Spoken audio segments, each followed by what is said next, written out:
pieces of music, one faith representative, an abundance of memories, and yes, a wild card. It's said that if eyes are the window to the soul, then perhaps music is the doorway to the heart. Welcome to EIFA Island Discs, where our interfaith insight is upon those who comprise our interfaith community and the music that they love. In each edition of our show, a different faith leader or representative will share some of the music that they love and its personal significance to their life journey. 4 tracks are chosen, and the wild cards, an extra choice afforded to our guest to give just a little bit more scope. In the style of the famous radio program, I'll unveil each piece of music in turn, and our guests will share a little about their selection. Perhaps we'll uncover some new music together, undoubtedly, and I hope we get to know each other just a little bit more. Following each show, the guest playlist will be available for you to listen or watch on YouTube. I'm afraid copyright prevents us from playing even short clips during this program, but we hope that our guests' sharing of memories may encourage you to explore further their musical choices and maybe discover some of your own as well. It's our first EIFA Island Discs, and I'm delighted to introduce our first guest, who you can see before me. With me, Ruhy Parris. A very warm welcome to you, Ruhy. Thank you for inviting me. I'm soon to find out what I'm letting myself in for. I'm delighted that you're joining us on this adventure. Thank you very much. I'd like to share a wee bit about Ruhy in introduction. Dr.Ruhy Parris is a long-standing supporter of EIFA, of the Edinburgh Interfaith Association, and has served on the board in different capacities as co-convener, as secretary, and currently as board member. She is a member of the Bahar faith and lives in Edinburgh. Professionally, she's a retired consultant in anaesthesia and pain management, and she tells me that after retirement, she decided to return to university and has recently completed an MSc in Persian civilization at the University of Edinburgh. Ruhy is of Iranian heritage, forgive me,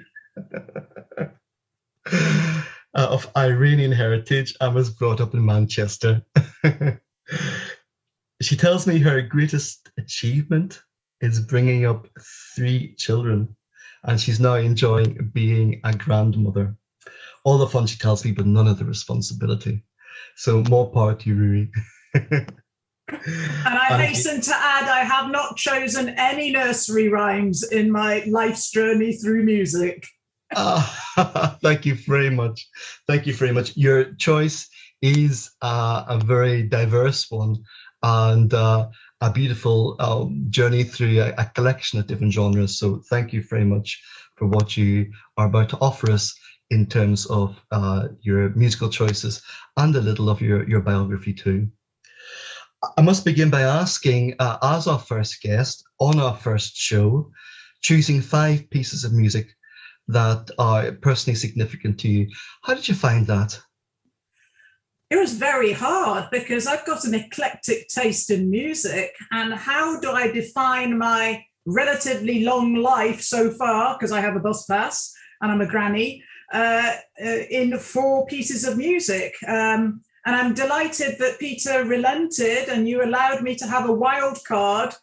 So it's very, very hard to narrow it down. But what I've tried to do is show some different aspects of the music that has meant something to me throughout my life. And I hope that you'll enjoy it. Certainly, it's been a pleasure engaging with you in discussing the choices. And you are, in fact, the instigator of the wild card. We originally were going to go with 4, but because you have such a wonderful array of choices and life experiences to share, we decided to give that extra opportunity. And so we have our wild card 5th. Well, I guess without further ado, maybe we should dive into your choices and to learn a little bit more about why you made them. So I would love us to be able to animate a jukebox that would present each in turn, but alas, we have something a little bit more homemade, and let us bring up visually your first choice.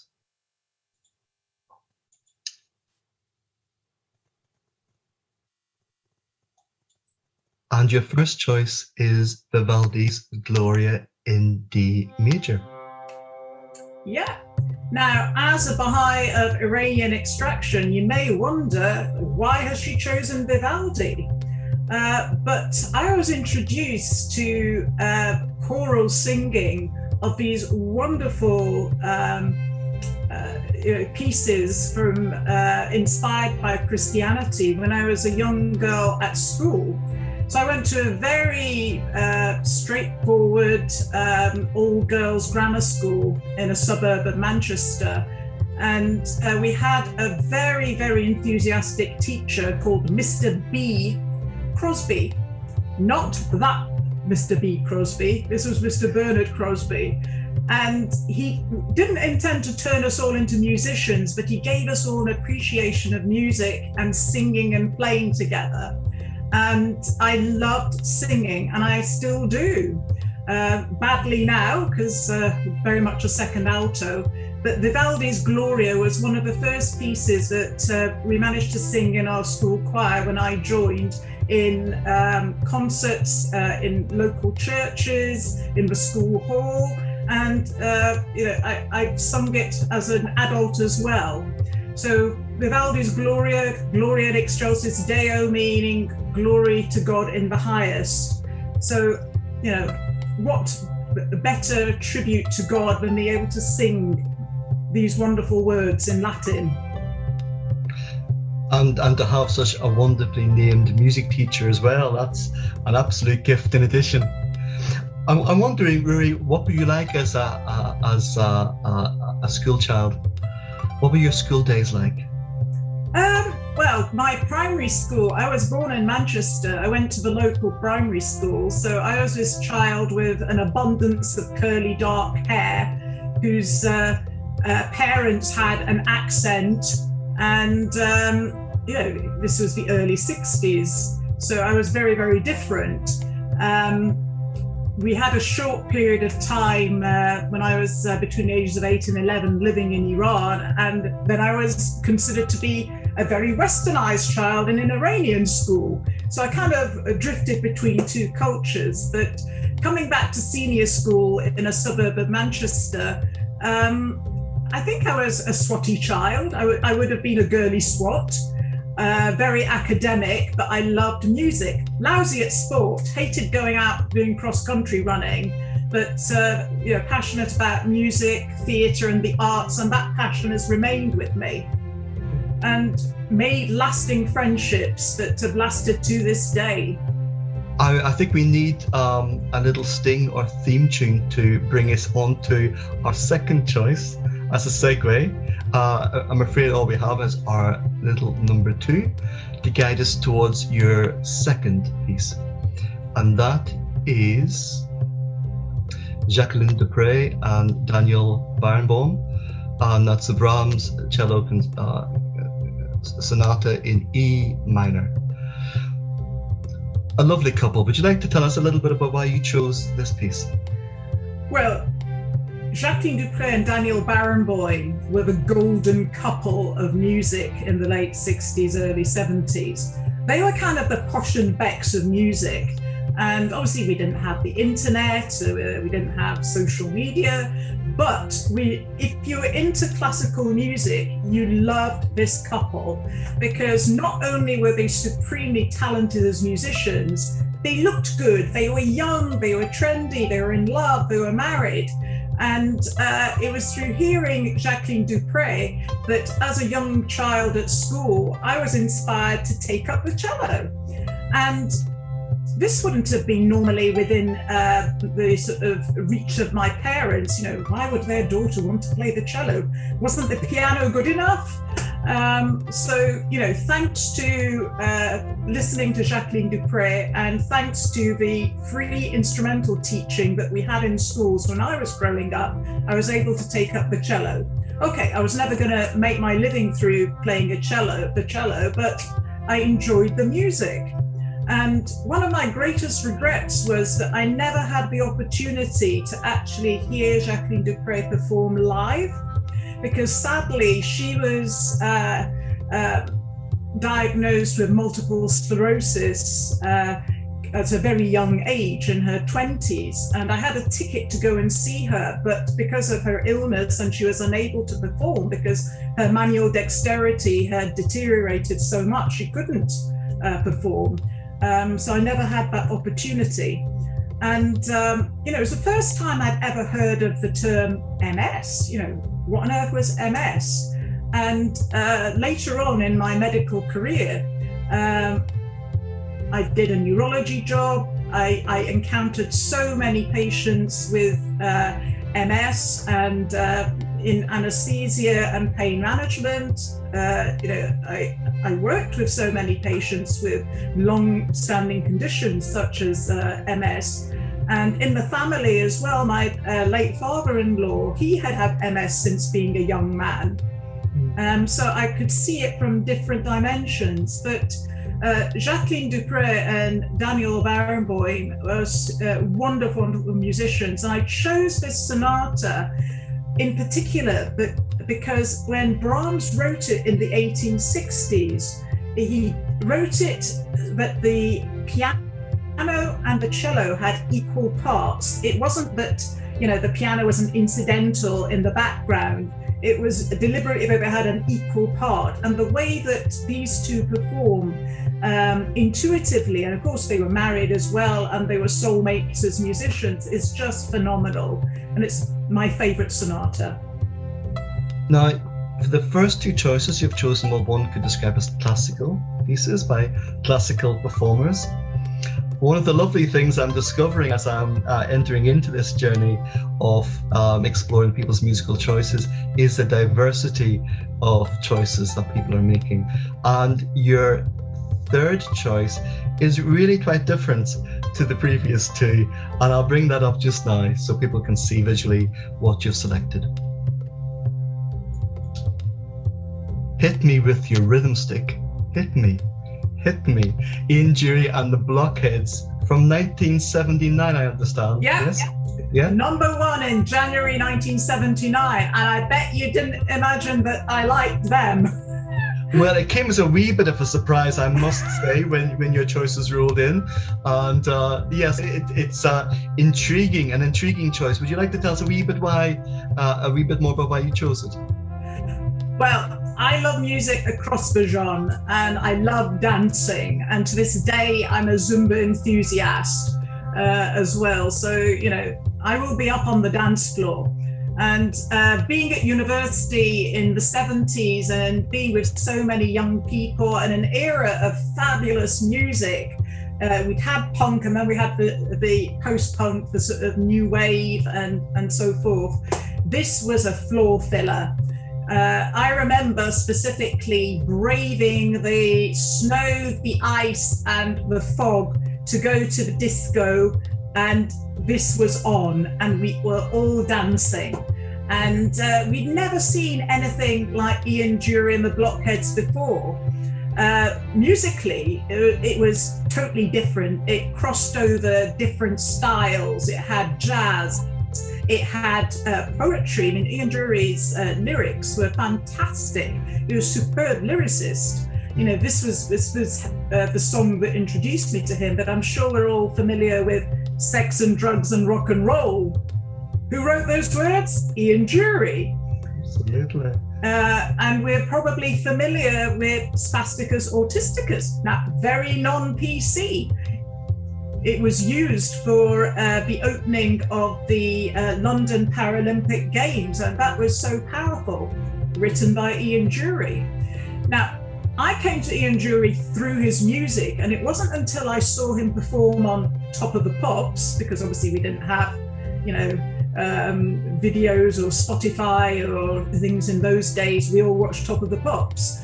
And I realized, wow, he actually, is different. He actually has a noticeable disability. And, for those of you who don't know about Ian Dury, he developed polio at the age of 7. And, that affected many of his life's choices. And, he was very determined to overcome it and make a success of himself, which he did many times over in the world of music. And if anybody else had written some of the lyrics that he had, they would have been shot down, but he wrote it. And he, showed me in particular that actually we don't put people who look different, who aren't able, in a box and hide them away. People have different abilities to connect with the heart. And as far as I was concerned, Ian Dury could connect with my heart through his lyrics and through his music. So that didn't make him any less or greater a person to anybody else. Now, these were different times. These were the 70s. It's very PC now to actually appreciate the diversity that we have, on television, on radio, everything in all aspects of life. But this was very new at the time. So, he made a big impression on me for many reasons. A real pioneer, I think we can agree, and certainly I'd also agree, a wonderful lyricist. I know during my student days, Get Me With Your Rhythm Stick, whenever it came on, filled the dance floor as well. So, and I think it's still a very popular song. Yeah. And a lot of his work is, I guess one could describe as countercultural in some regards, and certainly a very talented artist, and lovely to hear of your connection to his work as well. Really lovely, really lovely. Now, the fourth choice might intrigue people because it's a song that many might know, but not by these artists. So we'll bring up your choice. Would you like to introduce? Yeah, this is an instrumental arrangement of the very, very old tune Scarborough Fair that, contrary to popular belief, wasn't written by Simon and Garfunkel. It much precedes that, but this has been arranged by Sheku Kanamason on the cello and Plinio Fernandez on the guitar. Now, Sheku Kanamason came onto my radar as a musician when he won Young Musician of the Year. And I think he came onto everybody else's radar when he was performing at Harry and Meghan's wedding ceremony in May 2018. What an artist, what an amazing young man. The sheer musicality of it. And this reminded me so much of my Jacqueline Dupre days, because I'd listened to many cellists, but it wasn't until, hitting Sheku Kanamason, who was young, who was different, that I sort of felt that, we've got that spirit still living on in a young musician. I had the privilege of being able to hear him live at the Edinburgh International Festival in 2018 and 2019. And in 2018, he was actually playing the Elgar Cello Concerto, which Jacqueline Dupre had made her own. So it was lovely to see that continuity with the younger musicians. But to come back to this particular piece, we used to sing it, in the school choir. Any of us who had, cheap guitars and could play a couple of chords would all try to sing it together, inspired by Simon and Garfunkel. But this arrangement I listened to on my car radio, and I thought, wow, this is amazing. I have never heard anything as beautiful as this for this tune. And then later found out it was actually Sheku Kanamason and his friend from his music college, Plinio, who's actually Brazilian. So you see that this English folk melody is being played by a Brazilian, and Sheku himself has a very interesting background. His mother is half Welsh, half from Sierra Leone, and his father is from Antigua. And he didn't have a privileged background as such. They have 7 children, and all of them started out in state school, again with instrument teaching, and all of them have become amazing musicians. The older children are all professional, and the younger ones are coming up in the ranks. So it just shows that music cuts across social classes and divides if we allow it to. It is not the privilege of the elite. It's not the privilege of going to a private school or being of a certain hue in color. It's there for everybody. And if you ever get a chance to read the book that Sheku's mother has written called The House of Music, talking about their life story as a family and how she is brought up with her husband, this fabulous group of wonderful young people, then please do read it by Kadiatu Hannah Mason.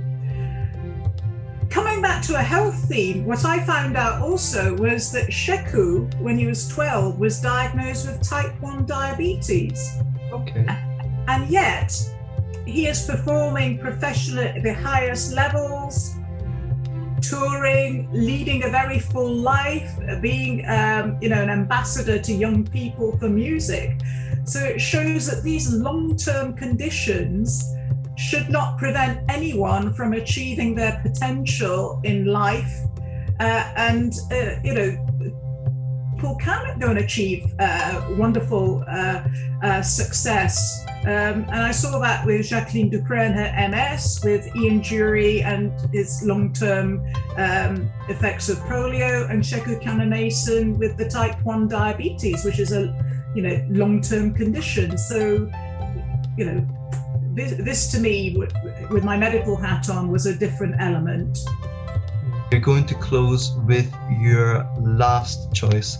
And this, my dear friends, is the wild cards. Yes, it should flash. There should be a siren. There should be some noise in the background to highlight the significance.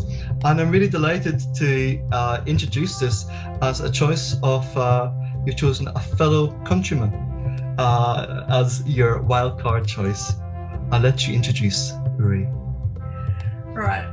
I chose Luke Slott as the artist, and he is a young Irishman. He's a Baha'i, co-religionist of mine, and he wrote this song 100,000 Veils in 2012 for International Human Rights Day.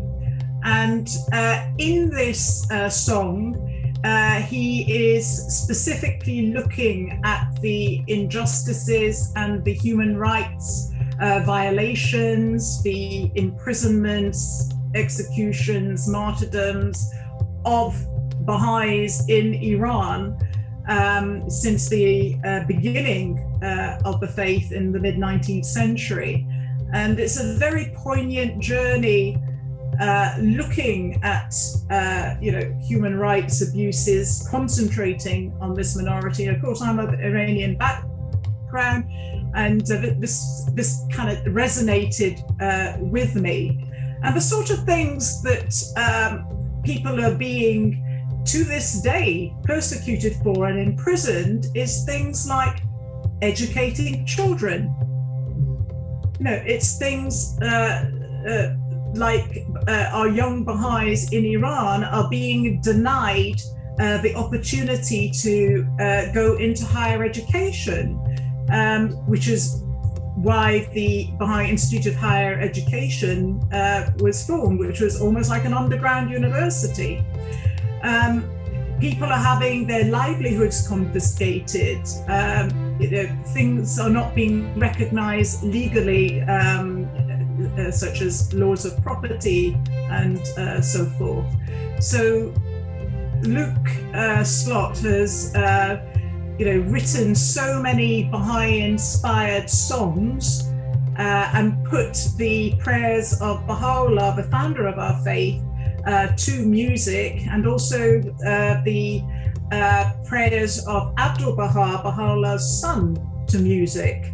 Now, Abdul Bahar, the son of Baha'u'llah, was visited in 1905-1906 by an Edinburgh lady called Mrs. Jane White. And she is buried in Dean Cemetery, not very far from where I live. And she went with her friend, who is a lady from England, to visit Abdul Bahar, who is a prisoner in the Holy Land, in what was then the penal colony of the Ottoman Empire, because they had heard so much about this faith. And she was received along with the other ladies by Abdul Bahar, and she was very struck by this message that, we are all the children of one God, we're all one human family, we should live together in peace and harmony, and that Baha'u'llah is the latest in a series of messengers from God. And she made this invitation on behalf of herself and her husband, who is a minister in Edinburgh, that when he was able to come and visit and stay with them in Edinburgh. So when he was freed and when it was possible, in 1913, Abdul Bahar did visit Edinburgh, and he stayed with them at their manse, which was 7 Charlotte Square, which we will all know today as being the Georgian House, and being next door to Bute House, where our First Minister resides. And he spoke in many places. He spoke at Rainey Hall in New College. He spoke at Freemasons Hall, spoke at the Theosophical Society. He went and heard a performance of Handel's Messiah at St. Giles Cathedral. And he received many, many visitors and met so many of the great and good of Edinburgh, and also the very ordinary people in Edinburgh. His message transcended, all classes and boundaries. And this is of significance to me because this year, in fact, next month, is the centenary of the passing of Abdul Bahar. And to know that, this is a very special commemoration for Baha'is over all across the world, and then that, Abdul Bahar visited Edinburgh, very close to us, and spoke to us all. And we have the record of his journey to Edinburgh in this wonderful book called 7 Candles of Unity, along with the newspaper articles and photographs of the time. So Luke Slott's music inspires me very much, and I love listening to it because it reminds me of the journey of our faith from its origins in Iran, and it's now a worldwide faith with followers in all countries and territories and from all different backgrounds. Thank you so much, Ruhy, for your choices. 5 very diverse pieces and some beautiful stories behind them. Thank you very much for sharing your memories that are attached to these personal pieces of music. And it's really lovely for me, as I've seen you in many EIFA events over the years, to get to know you a little better through your musical choices and this adventure we've taken on our first EIFA Island Discs. Ruhy Parris, thank you very, very much. Thank you. Thank you.